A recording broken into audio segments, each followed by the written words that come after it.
Life is always a battle field. ప్రతి జీవితంలో ఏదో ఒక యుద్ధం ఉంటుంది. కొంతమంది జీవితాల్లో జీవితాంతం యుద్ధం ఉంటుంది. కొంతమంది జీవితాల్లో శాంతి ఎక్కువ ఉంటుంది, యుద్ధాలు తక్కువ ఉంటాయి. మొత్తానికైతే ప్రతి ఒక్కరు యుద్ధం చేయాల్సిందే. అయితే కొన్ని సందర్భాల్లో స్పెషల్ గిఫ్ట్ కొంతమందికి ఉంటుంది అనమాట. స్పెషల్ ఆఫర్ దేవుడు ఇస్తుంటాడు. వాళ్ళు చాలా పెద్ద పెద్ద యుద్ధాలు చేయాల్సి వస్తూ ఉంటుంది జీవితాంతం. ఇది చేసేటప్పుడు ఇదంతా మనకేనా, ఇన్ని సమస్యలు మనకేనా, ఇన్ని సవాళ్ళు మనకేనా, అప్పుడప్పుడు ఇలాంటి డౌట్ వస్తూ ఉంటుంది. ఇదంతా మనకే ఎందుకు చుట్టుకుంటుంది అని చెప్పి. అయితే లైఫ్లో ప్రశాంతత ఉండదా, లైఫ్లో పర్పస్ ఏంటి, దీని ఎండ్ ఏంటి, ఈ క్వశ్చన్స్ ఇలా జీవితాంతం యుద్ధాలు చేసేవాళ్ళు వస్తూ ఉంటాయన్నమాట. దీనికి ఆన్సర్ ఒకటే, నీకు ఎంత గొప్ప ఫైట్ అనేది లైఫ్లో దొరికితే నువ్వు అంత స్ట్రాంగ్గా ఉంటావు. స్ట్రాంగ్గా ఉంటావనే కాదు, నువ్వు అంత నేర్చుకుంటావు లైఫ్లో. Life is nothing but an experience of learning something, and life is all about moments. నువ్వు ఎన్ని మూమెంట్స్లో ఎంత కొత్తగా నేర్చుకున్నావు, ఎంత ఎక్స్పీరియన్స్ చేసావు అని. మనం ఒక నోషన్తో ఉంటాం, లైఫ్ అంతా హ్యాపీగా ఉండాలి, లైఫ్లో అన్నీ మనమే కలవాలి, లేదా లైఫ్ అంటే చాలా ప్రశాంతంగా ఉండాలి అని. ఆ నోషనే బేసికల్గా తప్పని నేను అనుకుంటాను. లైఫ్ అనేది మనం ఎంత నేర్చుకున్నాం అనేది. అన్నీ ప్లెయిన్గా ఉండి అంతా బాగుంటే అసలు లైఫ్లో నేర్చుకోవడానికి ఏముండదు. లైఫ్లో ఎన్ని ఛాలెంజెస్, ఎన్ని స్ట్రగుల్స్ ఎంత ఎదురైతే మనం నేర్చుకోవడానికి అంత గొప్పగా ఉంటుందని. గివెన్ అంటే లైఫ్ ఇలానే ఉండాలి, ఒక స్టీరియో టైప్ లాగా, ఒక సెట్ ఆఫ్ థింగ్స్ ఇలానే ఉండాలి, ఇట్లాంటి ఆలోచన మనకు వస్తాయి. యాక్చువల్లీ అలా ఉంటేనే లైఫ్లో మనకి బోర్ కొట్టేస్తుంది. లైఫ్ అనేది ఎవ్రీడే ఒక ఛాలెంజ్, ఎవ్రీడే ఒక సమస్య, ఎవ్రీడే ఒక సవాలు. దాన్ని ఎలా ఎదుర్కొంటాం అనేది చాలా ఇంపార్టెంట్ అనమాట. And at the same time అవి ఎదుర్కొన్నాక అన్నీ సక్సెస్లో రావాల్సిన అవసరం లేదు. మనం వైఫల్యాల నుంచి, హ్యూమిలియేషన్ నుంచి, ఇంకా సవాళ్ళ నుంచి చాలా నేర్చుకుంటుంటాం. అంటే అన్ని సక్సెస్లు వస్తే మనం నేర్చుకుంటాం, మనం గొప్పోళ్ళు అయిపోయాం అలా ఏమి ఉండదు. లైఫ్లో అవమానాల నుంచి నేర్చుకుంటాం, సవాళ్ళ నుంచి నేర్చుకుంటాం, చీత్కారాల నుంచి నేర్చుకుంటాం, అన్నీ నేర్చుకుంటాం.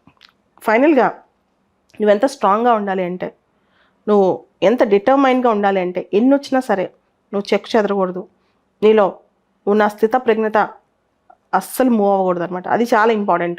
అల్టిమేట్ టెస్ట్ ఏ మనిషికైనా ఒక అల్టిమేట్ టెస్ట్, ఈ మనిషికి ఇది ఫైనల్ అనే టెస్ట్ ఏంటంటే, నువ్వు ఎంత ఎత్తైన శిఖరంలో ఉన్నావు, నువ్వు ఎంత స్ట్రాంగ్గా ఉన్నావు, ఎంత మూవ్ కాకుండా ఉన్నావు. సో ఈ ప్రపంచం మొత్తం నువ్వు ఎలా కనిపించాలి అంటే, హిమాలయ పర్వతాలు తీసుకోండి. ఒక చిన్న రాయి మీద ఎక్కి హిమాలయ పర్వతాల దగ్గర నుంచి హిమాలయ పర్వతాలను చూస్తూ ఉన్నారు కొన్ని దూరం నుంచో దగ్గర నుంచో, అవి ఎంత గంభీరంగా, ఎంత పెద్దగా, ఎంత ఇన్విన్సిబుల్గా కనిపిస్తాయో, అసలు దాన్ని జయించలేము అనిపిస్తాయో, అంత స్ట్రాంగ్గా ఒక వ్యక్తి ఉండాలి ఏ కష్టానికైనా, ఇతర ఏ వ్యక్తికైనా. ఎందుకంటే ప్రతి ఒక్కళ్ళం ముఖ్యంగా లైఫ్లో ఏదైనా స్ట్రగుల్ ఫేస్ చేసినప్పుడు మనల్ని ఇన్ఫీరియర్గా ఎవరో ఒకరు ట్రీట్ చేసి ఉండొచ్చు, సమాజం మనల్ని తక్కువగా చూసి ఉండొచ్చు, లేకపోతే ఎన్నో జరిగి ఉండొచ్చు మన లైఫ్లో.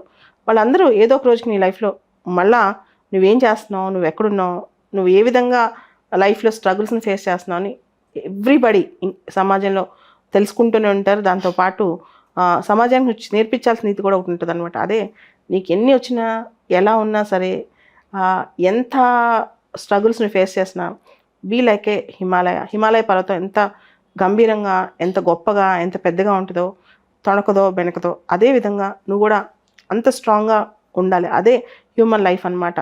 సో ఇది చూస్తే కనుక మనిషికి అర్థమవుద్ది. అంటే మీడియోకర్స్ ఎలా ఉంటారు, చిన్న చిన్న వాటికి కదిలిపోవటం, చిన్న చిన్న వాటికే ఊరికే ఎమోషనల్ అయిపోవటం, లేదా చిన్న చిన్న వాటికే ఇంకా లైఫ్ చాలే అనుకోవటం, ఇవన్నీ పక్కన పెట్టేసి మనం ఏది జరిగినా సరే చివరి వరకు లైఫ్ని లీడ్ చేయడం, చాలా స్ట్రాంగ్గా లీడ్ చేయడం. సక్సెస్ వచ్చినా, ఫెయిల్యూర్ వచ్చినా, వరల్డ్లో ఇంకేది జరిగినా సరే మనం చెల్లించకుండా ఉంటాం. అది చాలా ఇంపార్టెంట్. అదే రియల్ సక్సెస్, అదే మనిషి నిజమైన టెస్ట్ అని నేను అనుకుంటాను. మిగతావన్నీ చిన్న చిన్నవి. నువ్వు ఈరోజు సే ఫర్ ఎగ్జాంపుల్ సివిల్స్ రాసావు, ఫిలిమ్స్లోనే మెయిన్స్లోనే పోయింది, నీకు రాలేదు, అయితే ఏంటి, అంటే నువ్వు ఎంత బాగా స్ట్రగుల్ చేసావు అనేది చాలా ఇంపార్టెంట్. అదేవిధంగా ఇంకొక ఎగ్జాంపుల్, లైఫ్లో నువ్వు ఒక లక్ష్యం పెట్టుకుని పోరాడావు, చేయలేకపోయావు, లేదా లైఫ్లో నువ్వు చాలా ఒక ఇండస్ట్రీలోనో లేకపోతే ఒక డొమైన్లో, స్పోర్ట్స్ కానీ, సినిమా కానీ, పాలిటిక్స్ కానీ నువ్వు ఎక్సెల్ అవుదాం అనుకున్నావు కానీ అవ్వలేకపోయావు.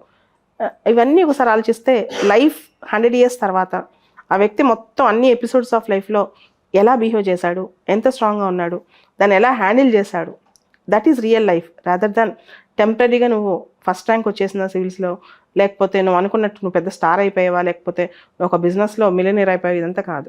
End of the day how you have handled your life is the ultimate thing in human life అని నేను అనుకుంటాను.